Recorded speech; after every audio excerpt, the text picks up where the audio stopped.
அனைவருக்கும் வணக்கம். நியூட்ரினோ திட்டம் கனிம வள கொள்ளை தமிழக வாழ் உரிமை கட்சியுடைய பிரதான கொள்கையில் முதல் கொள்கை கனிம வள கொள்ளையை தடுக்கிறது.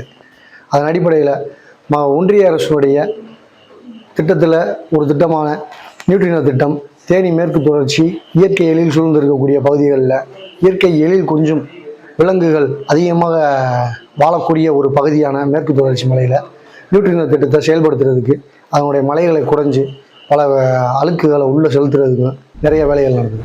அதை எதிர்த்து குரல் கொடுத்ததில் முத்தமிழ் அண்ணன் வேல்முருகன் அவர்களுடைய பங்கு மிகவும் பெரிது. கனிம வள கொள்ளையை என்றைக்குமே ஆதரிக்காமல் கனிம வள கொள்ளைக்கு எதிராகவே தமிழக வாழ் உரிமை கட்சி என்றுமே செயல்படும். முத்தமிழின் தம்பிகள் நாங்கள் என்றுமே அதற்கு துணை நிற்போம். இயற்கை எழில் சூழ பாதிக்க விட மாட்டோம். உண்மை, சமத்துவம், சமூக பொறுப்பு கொண்ட செய்திகளுக்கு உடனே சப்ஸ்கிரைப் செய்யுங்கள்.